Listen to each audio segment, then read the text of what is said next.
They're seeking love. We have his voice, but we won't speak. We have his arms, but we won't reach.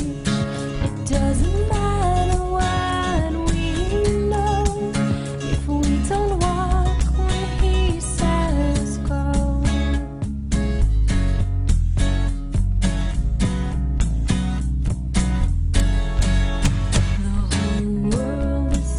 Ladies and gentlemen, welcome to Mars Hill Radio, a production of GodsProof.com.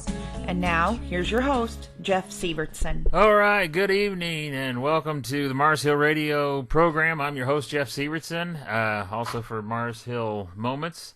Tonight, I don't actually have a guest to speak with. I'm doing a radio program to answer a question that a particular former guest had. Julius Chittany, I'm sorry, I got it wrong again. Julius Chittany had made a request on Facebook. He and I, after we had the interview, it was back in August 24th, I think it was. After we had that interview, he went to my God's Proof Facebook page, and then he and I began to have discussions over there, going back and forth. And at one point, he proposed, or he gave me a request. In order to continue having the discussion, he put forward a request, and he says if I can't meet that request, then we can't have any further discussion. And so one of the things I thought, I was going to immediately reply, but then I thought, well, let me think about this. And what I'm going to do here is I'm going to go through and give you some preliminary information first to kind of talk about, to help lead into what my answer is going to be to him, and then I'll give you my answer. But one of the things that I had done, or one of the things I try to do for God through God's Proof Ministry, and for me as a Christian, is it's my desire to reach out with the gospel of Jesus Christ, and as the Apostle Paul said, to become all things to all men, that I might win some to Christ. To the Jew I became as a Jew, that I might win the Jew. To the Greek as a Greek, that I might win the Greek. And to do all things that he may win others to Christ. Obviously, Paul didn't do things to compromise his faith, but he was doing what was necessary, he felt, to try to bring somebody to Christ. So if somebody was a Jew, he understood the Jew. If he was among Greeks, he understood the Greeks. He understood their philosophies and their ideals. He didn't use their belief system as a teaching tool, but he understood them and knew what they were thinking and where they were coming from. Like, of course, what this program is all about, Mars Hill. When he went up on Mars Hill, he took a reference to a particular statue and then built from that. He understood that he couldn't start with the prophecies. He couldn't start with Jesus Christ, because these people didn't have that basis like the Jews did. So he started with creation, and that's where he began, because he understood his audience.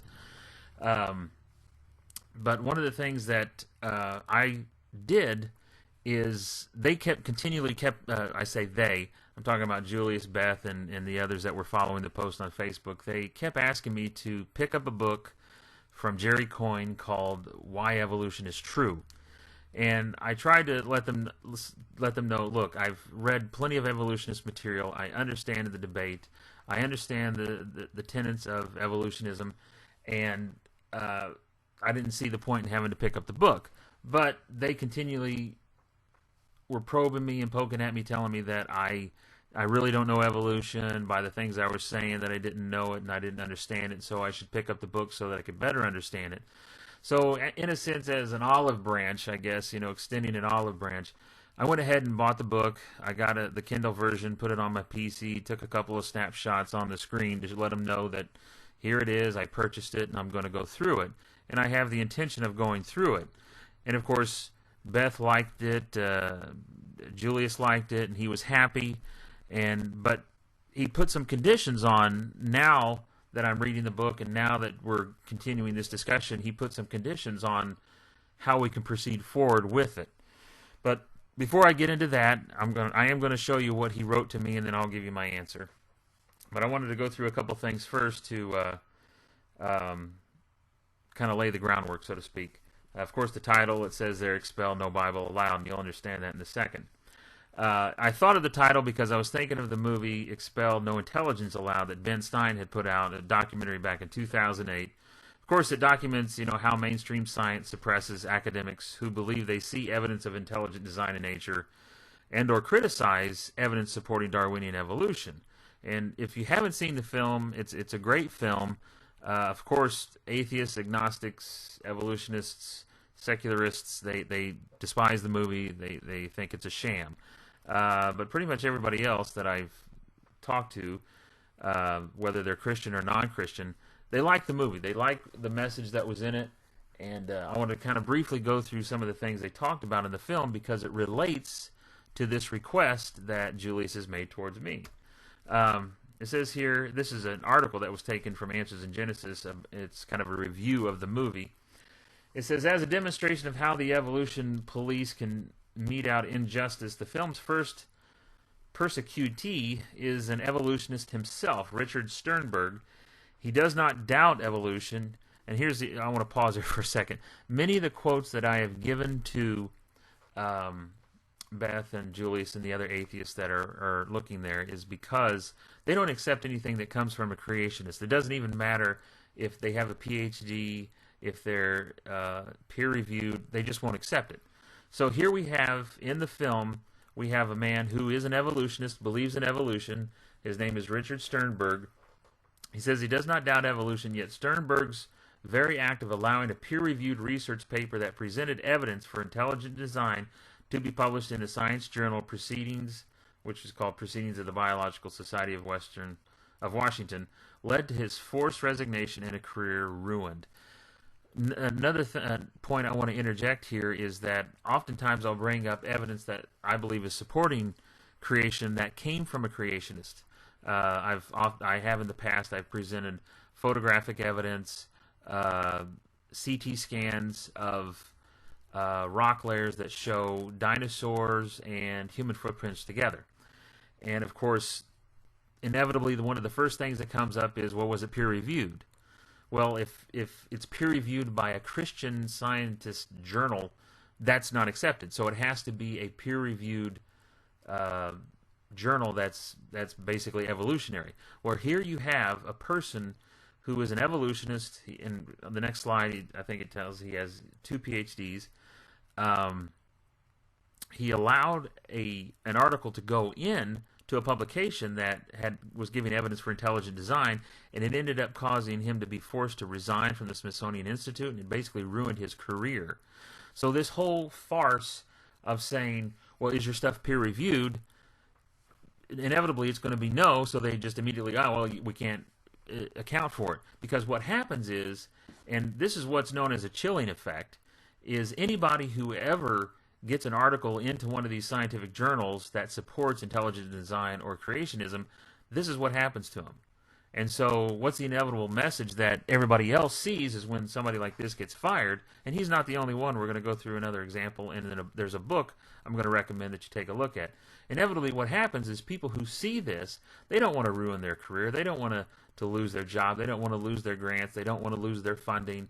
They don't want to be kicked out of the organization, just have everything they've built up just taken away. Well, that's what happened to this guy. So this is what has been referred to as a chilling effect. Examples are made. He was made an example. Do not submit anything into a peer-reviewed scientific evolutionary journal that supports intelligent design or creation, because if you do, this is what's going to happen to you. Sternberg, with 2 PhDs, was the target of the anti-creationist group National Center for Science Education in the Smithsonian Institute, which is, of course, where he was a researcher, as these groups orchestrated an effort to have him expelled from his position, which they got. Actually, I can't remember in the movie if they finally got it done, but the point is they wanted him out because even though he was an evolutionist, had 2 PhDs, worked for the Institute, he made the mistake of allowing somebody to submit an article that gave proof for an intelligent design, so therefore he was demonized. In another segment, Michael Shermer, head of the Skeptic Society, described intelligent design as mostly nonsense and would not come to the defense of fellow evolutionist Sternberg. So, and I see, this is another thing that I have seen. When I had my debate with Beth, I had brought up Anthony Flew. He was a philosopher. He was not an evolutionist, but there was a time he was an atheist. He was known as the guy that was on the flagship for atheists when it came to debating Christians. And he changed his position from an atheist to a theist. And of course, her comment to me was, well, there was two comments she made. Well, there must be some mental incompetence occurring there. There must be some mental problem. But then she shaked it off as a joke. But then later on, she said, well, he grew up as a Christian, so it was just inevitable that he was going to go back to being a Christian. And of course, I brought up the point, well, you grew up as a Christian, but you don't see any of that occurring you don't see that you're going to do that. So that was just a moot point. But anyway, Sherman bizarrely contends that Sternberg must have done something wrong to have been forced out, even though Sherman admits on camera that he did not know what that might have been. But Sternberg makes it very clear, no, he was let go because he allowed information in that dealt with intelligent design. And so this is what's interesting, because here's what we're going to get into, what Julius is requesting of me.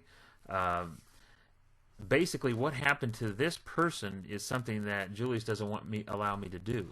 Now, he says he's going to be open-minded, but I'm going to show you here in a second. I don't think he is going to be open-minded. John Lennox of Oxford correctly points out, he's another person that was interviewed in the documentary. Says John Lennox of Oxford correctly points out that all scientists have biases and worldviews that they bring to their research and then to the conclusions they draw from evidence. So in other words, and I've run into this before when talking to atheists and evolutionists, they say belief in evolution is not a worldview, it's just following the science. But here we have an evolutionist from Oxford University who says no, every scientist comes in with a bias and comes with a worldview that impacts their research and their conclusions that they draw from the evidence they see. I've brought this up before, and of course I'm immediately knocked down to say, no, that's not how science works. Bias doesn't get into it. If it does, it's very minimal, it's very tiny. Science is basically neutral, it's unbiased and it's neutral. Now, I'll agree that there are some aspects of science that are unbiased and neutral. For example, when it comes to designing, the space shuttle, there's a lot of things that go into designing that it's just unquestioned. I used to design tools, fixtures, and machines. I also used to work at an aircraft company in a plating facility where we redesigned the plating facility. I also worked at an auto manufacturer where we built exhaust systems for a large, for Chrysler.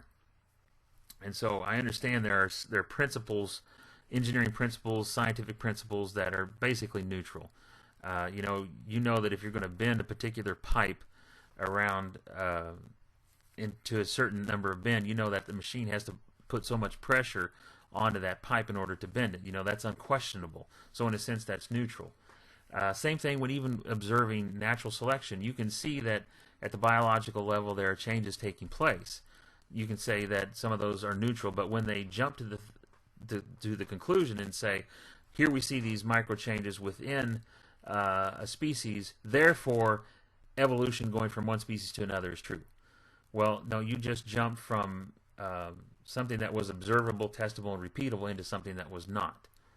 But I don't want to get off onto that. That's not what my point is tonight here. I'm just trying to basically answer Julius, but I'm trying to set up that what he's asking me is not out of the norm of what gets asked when other people enter into this debate. Even those that stand on the side of evolution but want to take a look at or look over the aisle and see, well, is it possible that there is an intelligent designer? Is there a creator? I just want to show that. Anyway, I think you get the point. It says here, overall, the film is more about exposing the fear of evolutionists and allowing free speech and scientific inquiry, and their accompanying tyrannical behavior, then that it is an anti-evolution piece. Stein discovers an elitist scientific establishment that has exchanged science... Excuse me, I can't talk this morning. I only got like 2 hours sleep last night. Stein discovers an elitist scientific establishment that has exchanged science's supposed quest for open-minded inquiry for harsh dogmatism. Freedom, the essence of America, says Stein, a former civil rights lawyer, is easily taken away at universities with qualified scientists expelled for not embracing evolution. So the whole film, the thrust of the film, even though it does show there's a connection between the belief in evolution and Nazism and communism, one of the thrust of the film is to show that if you question the paradigm of evolution and you even consider the possibility that there's an intelligence designer or a creator, even if you are within that community, you will be harassed, you will be chastised, you run the risk of losing your career, losing grant money, and just having your reputation trashed and ruined. Just so you know that it's just not a couple of people that were mentioned in the film. There's a book that is put out by Answers in Genesis. It's by Dr. Jerry Bergman. It's called The Slaughter of Dissidents. It exposes how the careers of Darwin skeptics are being brutally attacked and destroyed in many academic institutions throughout America. It says here, author Dr. Jerry Bergman documents in detail the case studies, the discrimination, bigotry, prejudice, and tactics used against students, professors, and other science practitioners who dare to question various aspects of Darwinian evolution. So, yes, if you're wondering, are there others besides the few people that were mentioned in the film? Are there other scientists that have experienced this? Yes, there are. And some people would say, well, Jeff, it's not a widespread problem. It does happen. And in each of those cases, you could probably find some other inappropriate thing that was taking place, and it wasn't over the issue of introducing intelligent design. I beg to differ. You can see this happening within society. If you ever want to prevent a group of people from performing some particular behavior, then you isolate or focus in on some public person, like in this case, the person who had 2 PhDs. Anybody who is in that field sees that happen to somebody else is going to say, you know what, rather than even dealing with the hassle of going down that road, because if I do, I could lose my career, I could lose everything I built. Because you think, for these guys who go to get a PhD, they've spent a lot of money, a lot of time, and a lot of effort to build up that education. And then when they get into a position where they're at a university, they're working for some large institution, everything that they've worked for, they got to really think, okay, do I really want to take the chance and do this? The few that have learned that, well, you're going to get fired for it. But anyway, I think you understand my point I'm trying to make here. So this issue of that science, that evolutionary science, is unbiased and neutral. It's not isolated to just a few people. It's a pretty prevalent belief. This is taken from a CNN Paul Lazan interview with Eugene Scott, who is the director of National Center for Science Education, and Jason Lyle, PhD from Answers in Genesis. In the interview, Scott had to say, at the university level, which is where I used to teach, we teach evolution, biological evolution, as the inference that living things had common ancestors, and we teach it neutrally. We don't teach it that God did it or God had nothing to do with it. We just present the science. And this is one of the arguments that is put forward every time. The science of evolution is neutral. You Christian scientists, which they don't even believe in such a thing. You Christians are on an extreme. You're basically out on the edge of the board, or you're even off the board. We're in the center. You're off to one extreme. So therefore, we are neutral. But what I was hoping to do in this presentation, but I decided to go ahead and separate it out and maybe do it some other time, is to show that no, that's not true. Each of us have a worldview that drives our understanding of the things that we see. Now, there are some underlying principles of science that each side takes hold of. For example, the law of, I think they call it the uniformity of nature, the realization that we can rely upon our senses, the realization that there are certain laws of science, math, logic, morals. They're universal, they're unchanging, they're immutable, they're the same. Those are pre-existing conditions or preconceived notions that each side holds to as they go to examine the evidence. But hopefully if I get a chance to, or maybe I'll just point you to a book that does a good job of that. But what you'll see is that the evolutionist side have to borrow from the Christian side in order to make sense.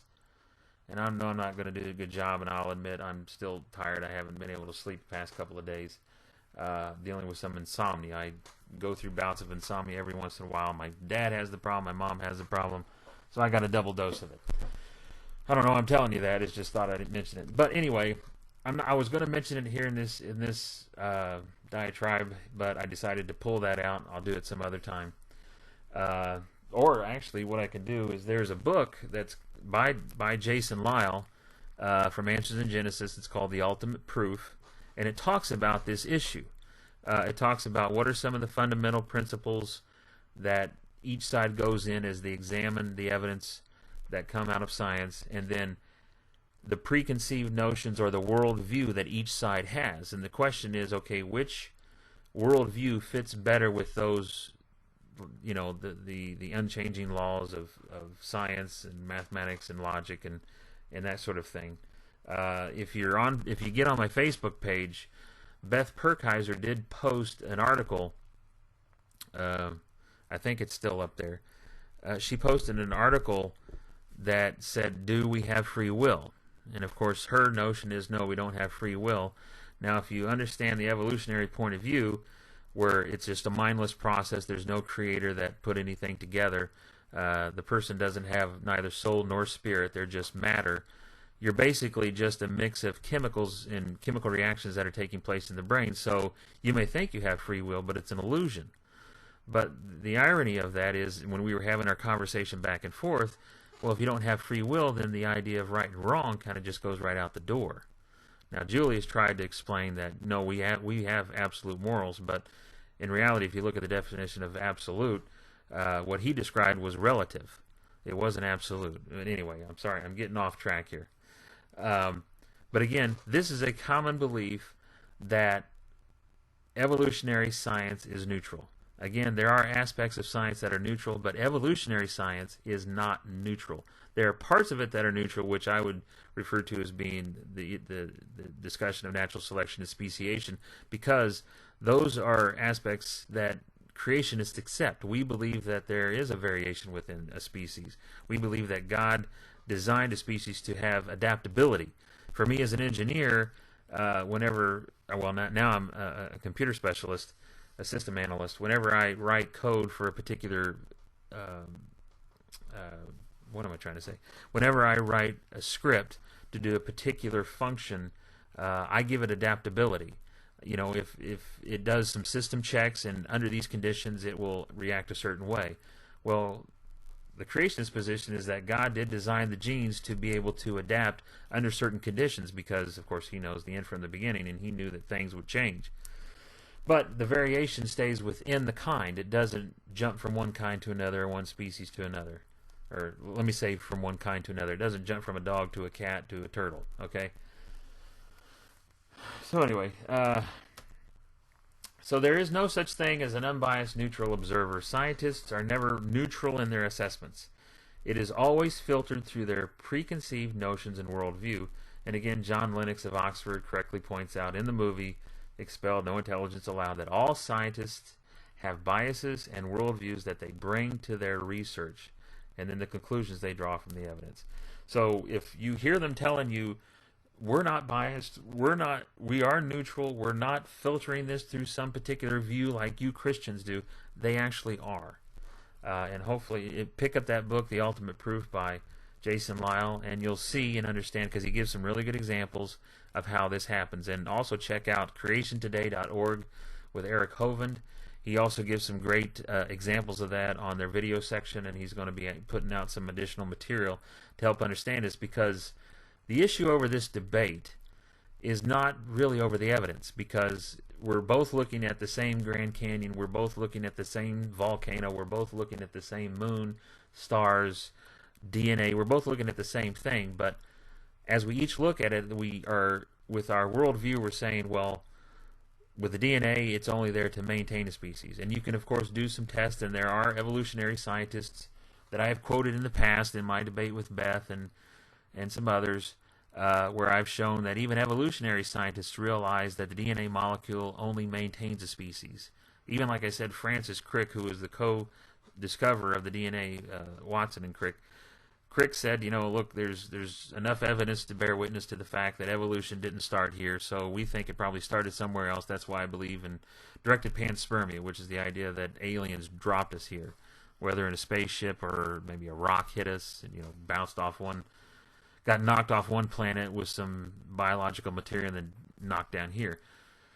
Anyway, sorry, I'm kind of getting off track here. But again, creationists and evolutionists are looking at the same set of evidence but coming up with different interpretations due to their biases. It is impossible to come to science with absolutely zero preconceptions or foregone conclusions. And I know they would say, of course, you can't come with zero, but we have eliminated most of them through rigorous scientific testing. But again, going back to the book I mentioned earlier and also the movie No Intelligence Allowed, it is shown that there are scientists, if they wander into that direction, they go at their own peril. So here we come to the request that Julius made for me. Because one of the things that Julius wants me to do is he wants me to drop the Bible. He wants me to drop my faith, and he wants to drop my belief in order to continue having a discussion with him. I put here second verse same as the first. In other words, what happened to those in the Expelled, what happened to those mentioned in the book, I think would happen very easily to me if I was to drop the Bible, because he's asking me to drop my worldview completely to come over to his side. He's not saying I have to give up my faith. He's just saying that when you come into the room to have these discussions, hang your Bible at the door and then pick it up on the way out. So, and again, this was Julius Chittany. And this time I put the PhD in there. Last time I had MSc. He got upset about that. So he does have a PhD. But if you wanted to listen to that interview, it's at marshillgp.blogspot.com. It was the August 24th. You can also, the discussions that I've been having with Julius, you can go to my Facebook page, facebook.com, God's Proof, and find them. But here was his request. Before considering any evidence of any kind at all, can you say that you will not absolutely and unquestionably require the Bible or your belief system to be true and accurate despite what any evidence would demonstrate? If you can suspend faith in the Bible or your belief system, then we are ready to discuss science in the only way that science may be discussed, without a rigid foregone conclusion having been made. Of course, you realize here he already has a foregone conclusion that he's telling me. He's telling me my Bible doesn't mean anything with respect to the origins debate. My belief in the Scriptures has nothing to do with the origins debate. So he is already setting up a foregone conclusion for me. If, however, you feel that you must declare the Bible or your belief to be absolutely accurate before you see any evidence, of course I've seen plenty of evidence, then you really, really ought not to try to take a step into the arena of scientific commentary, because what you will say will not have any scientific value whatsoever, since you will have at that point doffed the most basic tenet of science, the abandonment of preconceptions or foregone conclusions. So he himself already has a preconception and a foregone conclusion. He has already determined this universe will be decided how it came about without a God. He has already eliminated that. When you come to the issue of the origins debate, there's really only two models that you can take a look at. Either we're here by accident, time, chance, and the inherent properties of matter, which is evolution, or we are here by a divine creator. And so when he eliminates the divine creator, he already has a preconception and foregone conclusions. So he's accusing me of having it, but when he eliminates God, he has done it. And in fact, when I was watching, you can find this on Netflix. It's called The Atheist Tapes. And I can't remember the director that put it together, but it was put on by the BBC, and Richard Dawkins was in that documentary. And he said we have to at least consider there is a God if we're going to be scientific. We just have to. Of course, he doesn't accept a God. He doesn't believe that there's a God, and he speaks adamantly against it. But at least he was willing to say we have to consider the possibility of there being a God. For Julius, he's telling me that I have to set aside my belief in a God, my belief in the God of the Bible, in order to have this conversation. And he goes on, if you have already made up your mind, then there is nothing to discuss, and you would then not need to demonstrate that science supports the Bible anyway. Your faith should be enough. And this was, again, this was given by Julius on September the 9th via Facebook. And if you go to my Facebook page, God's Proof, or facebook.com/God's Proof, you'll eventually find it in there. So here's some of the thoughts that came to me as I was thinking about this, because I was really, for me as a Christian, my desire is to share the gospel of Jesus Christ, to do that in the best way possible. But when you tell me to set that aside, you're basically saying you can come in, but don't talk at all. That's pretty much what it felt like to me. The reason for me doing God's Proof, doing this ministry in Mars Hill, is to bring together people of differing views to have an open discussion without restricting one's beliefs in the discussion. Julius says we can't even have a discussion if I bring up my faith, beliefs, and Bible into the discussion. But I wanted to point this out, that when I interviewed Beth Perkheiser, Mark Lowe, and James Kirkwall, they never requested such a thing. They never said, Jeff, before we have a discussion about science and about anything, you need to put your Bible aside. They never said that. Especially like with Beth. Beth, she and I, we've had an email debate that turned into an ebook that I titled When Laymen Debate. We've had an online interview. She did the debate with Eric Hovind that I helped to sponsor. And we've had numerous discussions out there on Facebook. Not at any time did she ever say, Jeff, before we have a discussion, you need to check your Bible at the door. You need to check your belief system at the door. You need to check your faith at the door. Never did she do that. Clearly, Beth, Mark, or James, we don't agree on a whole bunch of stuff. But they never said anything like that. So when Julius says that he's an open-minded person, he's willing to hear anything you have to say, but then he puts conditions on it, it's like, okay, then you've already limited the discussion. And I put here, to limit a discussion, it's not an open discussion. To only allow one side to be heard or to exclude a set of views is not actually educating anyone, it's indoctrinating. And that's one of the things that Jason Lau brought up in his interview on CNN with Eugene Scott and Paul Azan. He said, when you only present one side, you're not educating the students, because they were talking about creation, intelligent design and creationism being taught in schools.